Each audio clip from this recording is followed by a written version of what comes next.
नमस्कार, मैं कंचना झा स्वागत करती हूँ आप सबका अपने प्रोग्राम बोल कंचना झा के में। अभी श्रावण मास चल ही रहा है। कल से शुक्ल पक्ष प्रारंभ होगा। कल शुक्ल पक्ष का पहला सोमवार है। सोमवार को भोले बाबा की विशेष पूजा होती है। यूँ तो श्रावण मास में पूरे मास पूजा होती है, पर सोमवार का अत्यधिक महत्व है। और तीसरे सोमवार को सावन की पूर्णिमा होगी और श्रावण मास का इस वर्ष का पूर्णिमा के दिन अंत हो जाएगा। तो श्रावण मास में सभी अपने अपने तरीके से ईश्वर की भक्ति करते हैं, भोले बाबा की। कोई भजन कीर्तन करता है, कोई मंत्र जाप करता है, कोई पूरे महीने पूरे श्रावण मास अपने घर के आसपास के शिवालय जाकर भगवान को जल चढ़ाते हैं। कोई हरिद्वार से जल लाकर उनका अभिषेक करते हैं। बिहार के एक भागलपुर डिस्ट्रिक्ट में एक छोटा सा शहर है सुल्तानगंज।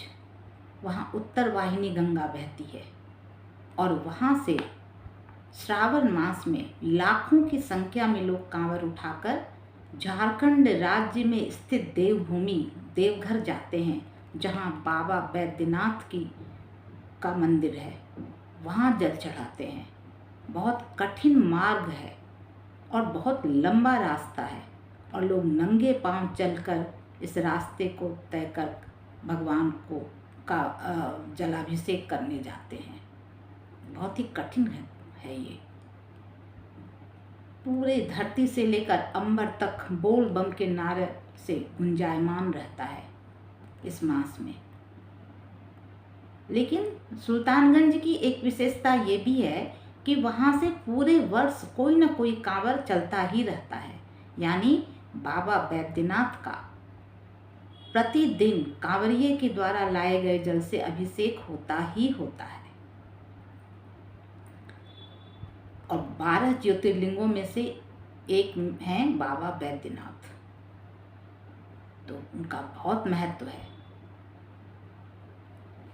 इसलिए वहाँ अपार भीड़ होती है। सुल्तानगंज शहर की एक विशेषता भी है। वो विशेषता ये है कि आप जब भी मेन रोड या मेन मार्केट में आएंगे, आपको 2 चीज़ों के दर्शन अवश्य होंगे। एक तो कांवरिये का और दूसरा मृतक का, यानी अर्थी ले जाते हुए आपको जरूर दिखेंगे लोग।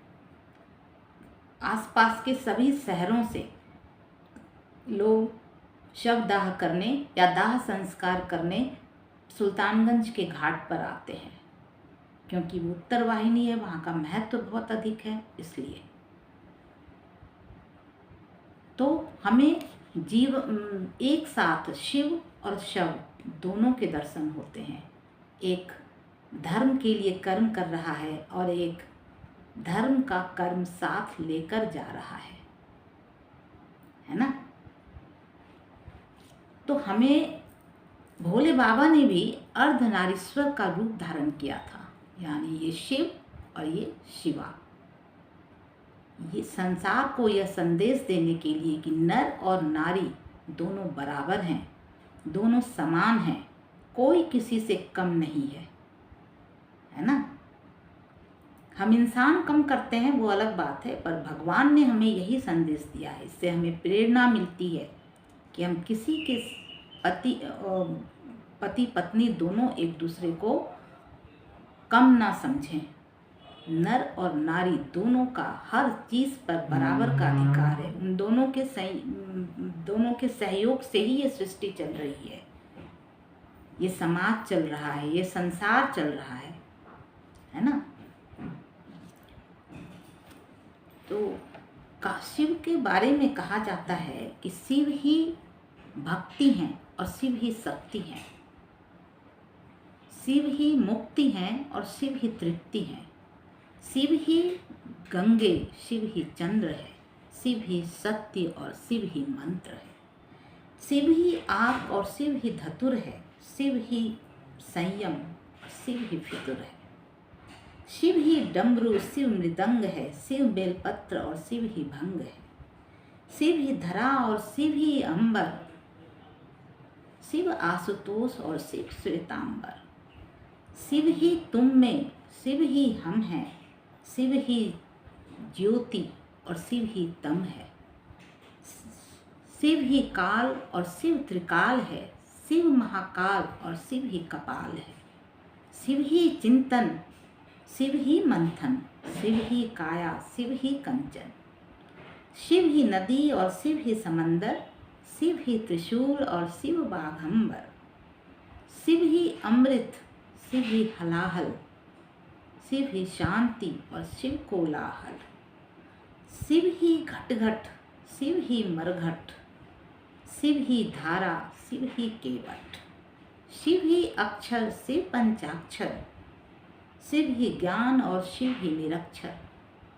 शिव ही कारक, शिव संहारक, शिव दंड और शिव प्रचंड हैं, शिव ही आदि और शिव ही अंत हैं। शिव ही ओम और शिव ब्रह्मांड है, शिव ही अज्ञानी और शिव ही प्रकांड है। शिव ही औघड़, शिव अवधूत हैं, शिव ही चिता और शिव भस्म भूत हैं। ये सारी उपमाएं शिव जी में हैं, है ना। तो अपने जटाओं में गंगा को समेटने वाले, अपने मस्तक पर चंद्र को धारण करने वाले, गले में सर्पों की माला पहनने वाले, कंठ में हलाहल है जिनके, उन देवादिदेव महादेव को बारंबार नमस्कार है। पर अभी आपने देखा होगा 2 जुलाई की घटना है, संभवतः जुलाई के प्रथम सप्ताह की, जो उत्तर प्रदेश के हाथरस में एक भोले बाबा प्रकट हुए थे। सूरजपाल नाम है उनका। क्या आपको लगता है कि कोई भोले बाबा का स्थान ले सकता है? अपने बुद्धि और विवेक से काम लीजिए। पूरे ब्रह्मांड में बस एक ही भोले बाबा हैं, दूसरा कोई बाबा नहीं है। कहीं आपने राम बाबा, कृष्ण बाबा सुना है क्या? विष्णु बाबा नहीं ना, एक ही हैं, भोले बाबा। तो आपकी बुद्धि क्यों खत्म हो जाती है? आप क्यों जाते हो ऐसे? हमारी तरह, आपकी तरह वो एक साधारण मनुष्य है, कुछ शक्ति नहीं होती उनके पास। वो सिर्फ आपको, आपके दुखों को दूर करने के लिए वो आपको साइकोलॉजिकली हिप्नोटाइज कर लेते हैं और आप खींचे चले जाते हैं कि हमारा दुख दूर हो जाएगा। ऐसे गुरुओं के पास, ऐसे बाबाओं के पास से दूर रहिए। 80,000 लोगों के उपस्थित होने की संभावना थी और लाखों की संख्या में लोग वहां आ गए, 2.5 लाख लोग आ गए। और बिल्कुल एक्सप्रेस वे के बगल में खेतों में इसका आयोजन हो रहा था। तो ऐसे में तो कोई भी दुर्घटना हो सकती है ना। और दुर्घटना क्यों हुई? क्योंकि लोग उस बाबा का पांव छूटकर आशीर्वाद लेना चाहते थे। कितने कितने हम भोले हो जाते हैं, कितने विवेकहीन हैं हम, कितने बुद्धिहीन हैं। हमारा मन शिवालय की तरफ क्यों नहीं जाता? अरे आप शिवालय जाइए, भोले शंकर को मनाइए, तो आपके दुख दूर हो सकते हैं, हो जाते हैं। लेकिन ऐसे जो हमारी आपकी तरह एक मनुष्य है, वो कुछ नहीं कर सकता। किसी काम में आपकी मदद कर सकता है साधारण इंसान, उससे ज़्यादा कुछ नहीं कर सकता, है ना। शिवालय जाइए, शिव जी को मनाइए, देवालय जाइए, देवों के चरण छूइए। एक आम इंसान को आपने बाबा क्यों बना दिया है? कितनी बड़ी दुर्घटना हो गई ना, 221 लोग मारे गए। इस तरह के जो बाबा होते हैं ना, वो धीरे धीरे धीरे अपना साम्राज्य फैलाते जाते हैं। हजारों एकड़ जमीन लेकर अपने आश्रम बनाते हैं, अपना नाम बढ़ाते हैं। लेकिन अगर आप सोचते हैं कि आपका उससे दुख दूर होगा तो आपकी बहुत बड़ी गलतफहमी है। दूर रहिए, इन भ्रामक चीज़ों से दूर रहिए। आप हमारी आँखों पर जो ये पर्दा पड़ा है ना भ्रम का, उसे बिल्कुल फेंक दीजिए।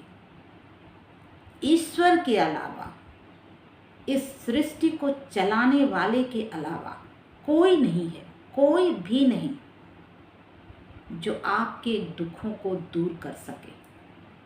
इस बात का हमेशा ध्यान रखें। और आपका जीवन बहुत महत्वपूर्ण है।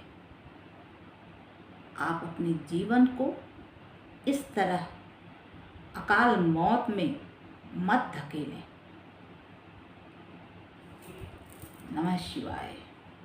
अगर आपको मेरा ये वीडियो पसंद आया हो तो प्लीज़ वीडियो को सब्सक्राइब करें, लाइक करें, शेयर करें, बेल बटन को पुश करें। Thank you.